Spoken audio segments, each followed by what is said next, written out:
Banking के किसी भी एग्ज़ाम में बैंकिंग अवेयरनेस या फाइनेंशियल अवेयरनेस के बहुत सारे क्वेश्चन होते हैं और हमने देखा है कि स्टूडेंट्स आम तौर पे इन क्वेश्चंस के ऊपर जाके रुक जाते हैं, फंस जाते हैं। और हमारा 10-12 साल का जो एक्सपीरियंस है उसमें हमने क्या पाया है कि जब हम स्टूडेंट्स को एक स्टोरी फॉर्मेट में बताते हैं कि बैंकिंग क्या है और उसके एस्पेक्ट्स को डिस्कस करते हैं तो वो चीज़ें स्टूडेंट्स के दिलो दिमाग पे हमेशा याद रहती हैं। और स्टूडेंट्स हमें आके बताते हैं कि जैसा आपने क्लास में हमें बताया था उसी फॉर्मेट में हमने इंटरव्यू में जवाब दिया और वहाँ पे जो इंटरव्यू के चेहरे पे हल्की सी मुस्कान आ जाती है, उससे कॉन्फिडेंस बढ़ जाता है और पता लगता है उनको कि यस, अब जो है इनका जवाब भी ठीक है और ये वहाँ पे सिलेक्शन भी पा जाएंगे।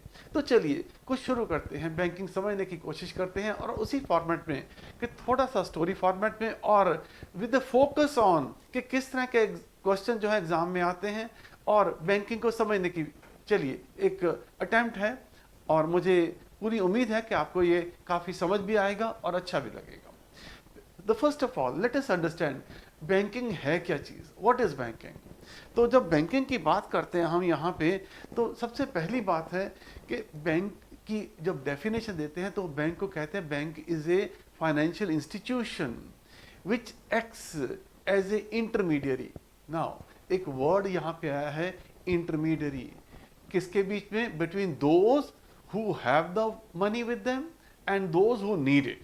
ठीक है, सो इस तरीके से बैंकिंग को बेसिकली डिफाइन किया जाता है, इन सिंपल टर्म्स में डिफाइन किया जाता है। ठीक है, सो इसका मतलब क्या हुआ कि जिनके पास पैसे हैं और जिनको पैसे चाहिए उनके बीच एक बिचौलिया है, वो बैंक है। नाउ दैट मीन्स बैंक क्या है, बैंक एक फाइनेंशियल इंटरमीडियरी है। अब इंटरमीडियरी तो जो है हम कहते हैं कि एक जो प्रॉपर्टी डीलर है वो भी इंटरमीडियरी है। प्रॉपर्टी डीलर क्या करता है, किसी एक की प्रॉपर्टी दूसरे को बेच देता है, वो भी एक इंटरमीडियरी है। ठीक है, that means he acts as an agent between the two. Bank also acts as an agent between the two kind of person, वो जिनके पास पैसा है और वो जिनको पैसे की जरूरत है। तो दैट मीन्स फिर बैंक और प्रॉपर्टी डीलर में दोनों में क्या फर्क है। ठीक है, तो या दोनों में कोई फर्क है भी कि उन दोनों में कोई फर्क नहीं है, उन दोनों के रोल में क्या फर्क है। नाउ फर्स्ट ऑफ ऑल इस चीज को समझने के लिए पहले बैंकिंग की डेफिनेशन जो है कानून में दी गई है उसको पढ़ते हैं और फिर उसके बाद इस क्वेश्चन को सॉल्व करते हैं कि प्रॉपर्टी डीलर में और एक बैंकर में क्या फर्क है। ठीक है, ना एज पर डेफिनेशन, डेफिनेशन क्या कहती है। ठीक है, बैंकिंग क्या चाहिए, acceptance for the purpose of lending और इन्वेस्टमेंट। दैट मीन्स बैंकर क्या करते हैं, बैंकर जो है वो डिपॉजिट एक्सेप्ट करते हैं for the purpose of lending और इन्वेस्टमेंट।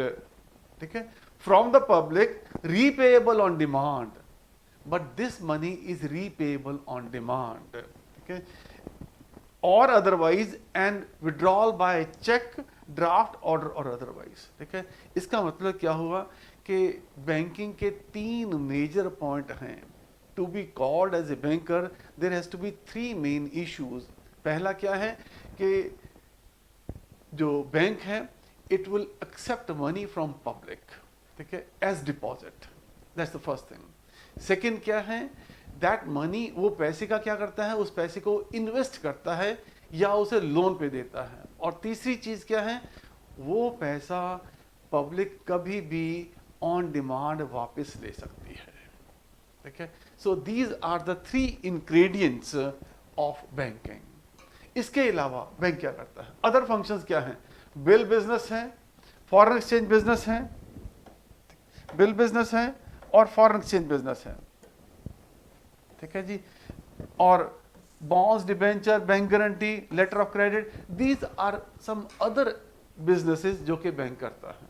और ठीक है, और क्या करता है, ये डेबिट क्रेडिट कार्ड भी इशू करता है, कस्टडी ऑफ वैल्यूएबल्स भी प्रोवाइड करता है, लॉकर फैसिलिटी भी देता है, एटीएम फैसिलिटी भी प्रोवाइड करता है, ट्रांसफर ऑफ फंड्स, ये फैसिलिटीज भी प्रोवाइड करता है।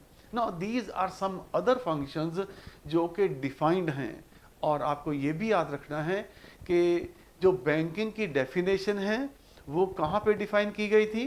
That was defined in section 5B of the banking regulation act. कौन सा एक्ट है वो? Banking regulation act, banking regulation act. और सेक्शन क्या था? Section 5B। वहां पे किस चीज की डेफिनेशन है? बैंकिंग की डेफिनेशन है।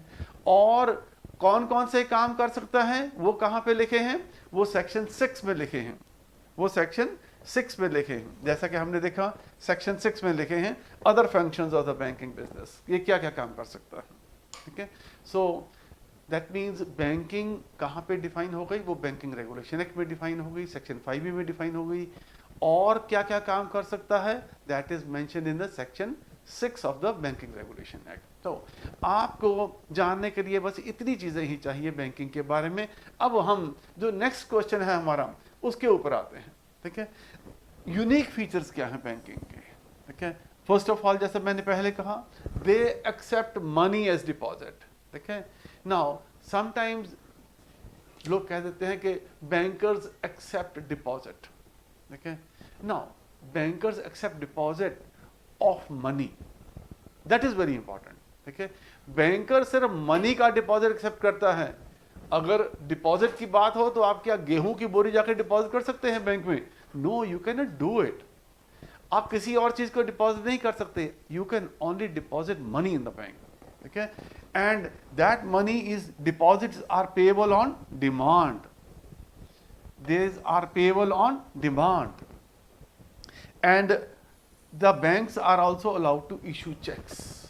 तो हमने देखा these are the three major features of a banking activity या three main features of a bank also. ठीक है, और बैंक के अलावा कोई और ऑर्गेनाइजेशन चेक भी इशू नहीं कर सकती। ठीक है, that is also very important. अब हम देखते हैं नेक्स्ट चलते हैं आगे। हाँ जी, और क्या है? किसी भी बैंक को अपने नाम के अंदर बैंक वर्ड जरूर जोड़ना पड़ेगा। ठीक है, उसे बैंक वर्ड जरूर जोड़ना पड़ेगा। और कोई भी ऑर्गेनाइजेशन बैंक, बैंकिंग या बैंकर वर्ड यूज नहीं कर सकती विदाउट परमिशन ऑफ आरबीआई।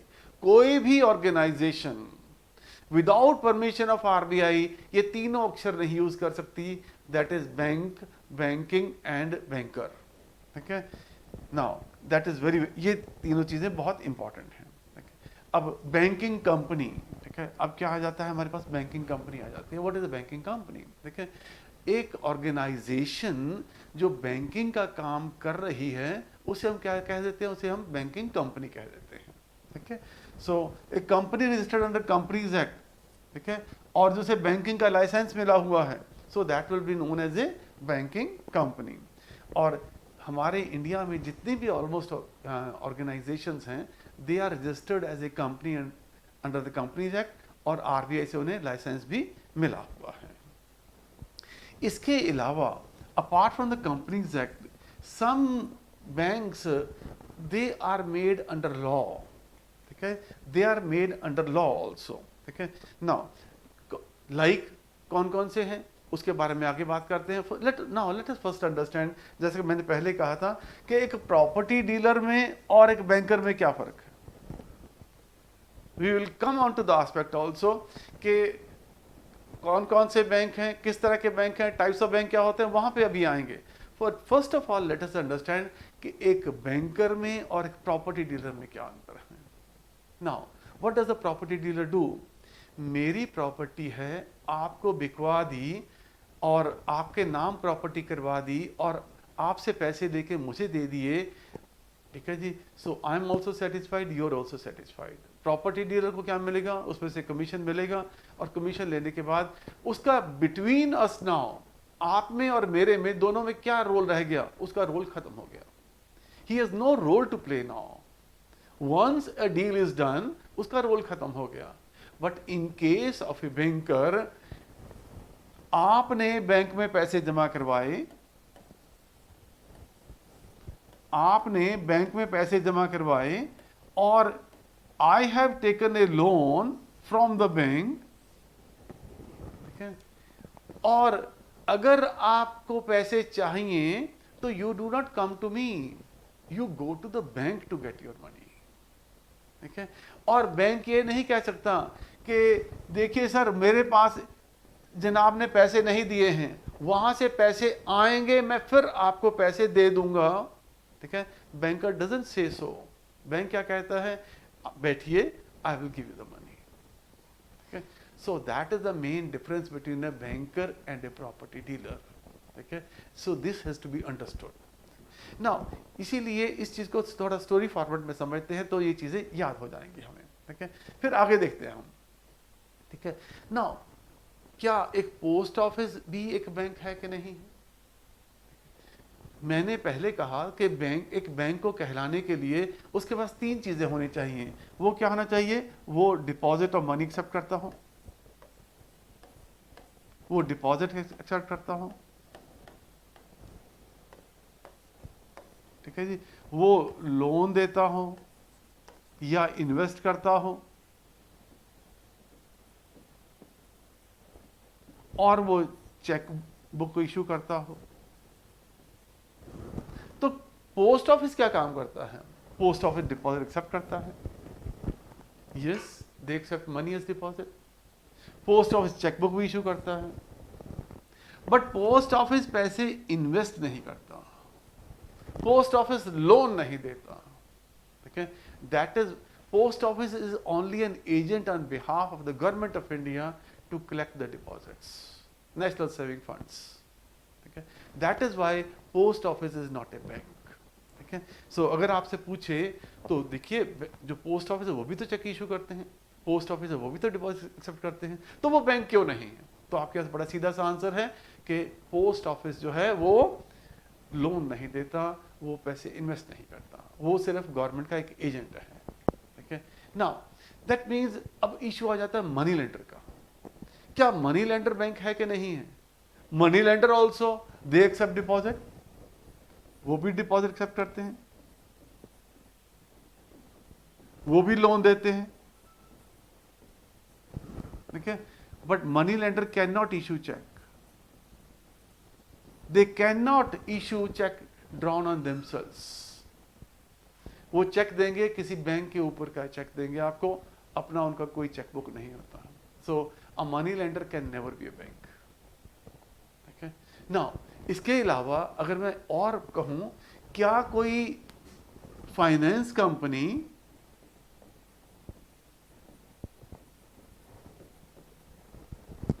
वो बैंक है कि नहीं है?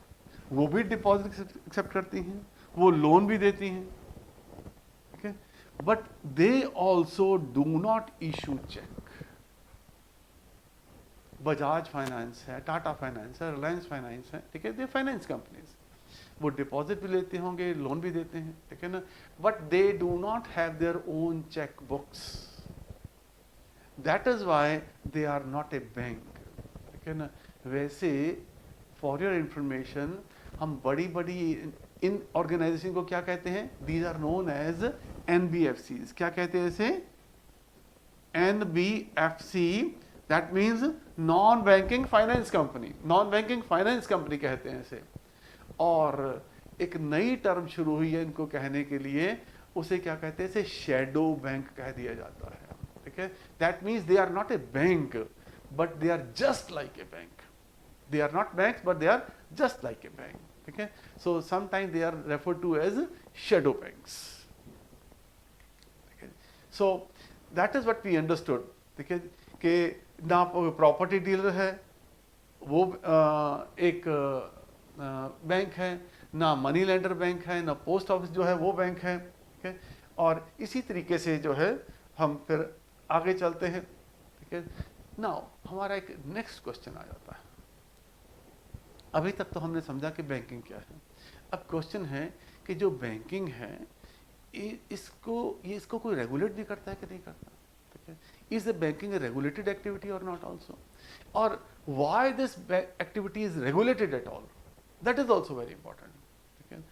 आपको एक रेस्टोरेंट शुरू करना है, आपको कपड़े की दुकान शुरू करनी है, आपको एक गारमेंट कोई शॉप खोलनी है, आपको किराना की शॉप खोले, आपको कहीं से परमिशन लेनी पड़ती है? Do you need permission from any government organization कि आपको ये दुकान खोलनी है, आपको ये फैक्ट्री लगानी है? आपको सिर्फ जो है ना, सिर्फ एक जो नेसेसरी मैंडेटरी एक्टिविटीज होती है वो करनी होती है। आपको ये नहीं कहना होता कि यहाँ पे मैं कपड़े की दुकान खोलूंगा, यहाँ पे मैं रेस्टोरेंट खोलूंगा, यहाँ पे ये खोलूंगा। No, you don't have to do it. Then why do banks, why do they need some kind of permission? बैंकों को परमिशन की क्यों जरूरत है? That is the first question. And secondly, is there any organization above banks also? क्या बैंकों के ऊपर भी कोई ऑर्गेनाइजेशन होती है जो उन्हें रेगुलेट करती है, जो उन्हें कंट्रोल करती है? यस, ठीक है। And we call that organization as a central bank, ठीक है। हर एक देश का एक सेंट्रल बैंक होता है। जैसे इंडिया में रिजर्व बैंक ऑफ इंडिया है, इंग्लैंड में बैंक ऑफ इंग्लैंड है, यूएसए में फेडरल रिजर्व है, ठीक है, जापान में बैंक ऑफ जापान है। तो हर एक देश का अपना अपना एक सेंट्रल बैंक होता है जो कि उस देश के अंदर जितने भी बैंक हैं उनके रेगुलेट करता है, उन्हें लाइसेंसिंग प्रोवाइड करता है, ठीक है। So that is what we understand by the central bank all over the world. हर एक देश में, ठीक है, ऐसा एक बैंक होता है। अब नेक्स्ट क्वेश्चन और आता है, क्या दुनिया में भी कोई सेंट्रल बैंक है? दुनिया का कोई सेंट्रल बैंक है, ठीक है, कि जो सारे दुनिया के बैंकों को रेगुलेट करता हो? The answer is no. There is no central bank of the world. दुनिया का कोई सेंट्रल वर्ड नहीं है। Yes, they coordinate. दुनिया के जितने भी सेंट्रल बैंक्स हैं, दे कोऑर्डिनेट अमंग देमसेल्व्स, ठीक है, पर उनके ऊपर कोई ऑर्गेनाइजेशन हो ऐसा नहीं है, ठीक है। So that is another thing that we need to understand. तो इस चीज को फिर हम थोड़ा और आगे समझते हैं कि विच इज द ऑर्गेनाइजेशन जो कि सारे बैंक्स की एक्टिविटीज को ऑल ओवर द वर्ल्ड आपस में कोऑर्डिनेट करती है, ठीक है। That is known as BIS। BIS, bank for international settlements. Bank for international settlements, ठीक है। तो we will take on this topic in our next class. सब उसके पहले हम डिस्कस करेंगे कि different types of banks also, और उसके बाद we will be discussing the central bank also, और दुनिया के सेंट्रल बैंक कौन कौन से सेंट्रल बैंक हैं और उनके जो हेड्स हैं वो कौन कौन से हैं, क्योंकि वहाँ से एग्जाम में भी क्वेश्चन आ जाता है। Okay, so this is the first part of our series, एंड ऐसी ही सीरीज हम आगे और कंटिन्यू करेंगे। Thank you. अपने व्यूज़ दीजिए इसके ऊपर। आपको अगर अच्छी लगे वीडियो तो इसे शेयर करिए, लाइक करिए, और हमें बैंकिंग के बारे में और जानने के लिए यू कैन अपने कमेंट्स वगैरह इसमें डालिए, so that we are able to provide you the relevant information also. Thank you.